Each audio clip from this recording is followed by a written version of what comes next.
তো গাইস, আমি আর সৌদি আরবে থাকবো না, আমি এখন চলে যাবো চায়না। কারণ আমি আপনাদের করে যে ভিডিওটা দেখাবো ওই ভিডিওটা দেখানোর পরে আপনারা কইবেন আমি আর যা থাকবো না, আমিও চলে যাবো চায়না। দেখ, চায়নাতে এরকম না, বেশিরভাগ বেঞ্চ লাগায় রাখে। বেঞ্চটা দেখতে নর্মাল, কিন্তু আসলে নর্মাল না। আসলে বেঞ্চটা কিন্তু নর্মাল না, এটা হচ্ছে ডেটিং বেঞ্চ।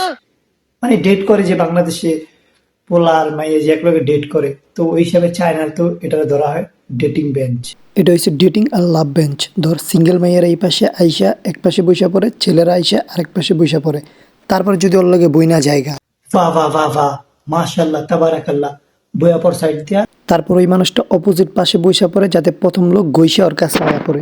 যেটা ভাইবানাস, যদি এটাও ভাইবানাস তাহলে এটা, তারপরে যদি তুই যেটা মনে করস ওইটাও। বেশি জীবনের সমস্যা আছে।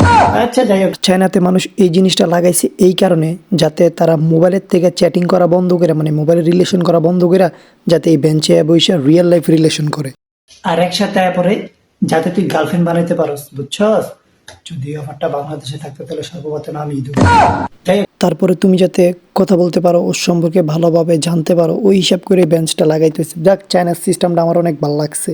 আর যদি মনে করস না তোর কারোর সাথে বন্ধুত্ব করার ইচ্ছা হয়, তাও তুই বইয়া পড়বি। মনে করস না হয়ে যাবে বইটা যাবে।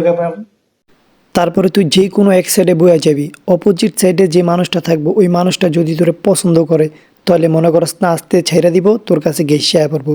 তারপরে দুই চারটা চুম্মা দিলে দিয়া দিস। আর যদি তোরে পছন্দ না করে, তাহলে বেঞ্চটা জোরে শক্ত করে চাপ দেওয়া ধরে রাখবো, যাতে ওই ঘেঁষা তোর কাছে না যায়। বুঝছস? তো ভাইয়া, আমি তো চলে যেতেছি চায়না। এবার তুমি যাইবা কিনা কমেন্ট বক্সে জানাইও। ইয়াল্লা, মারহাবা, মার সালাম।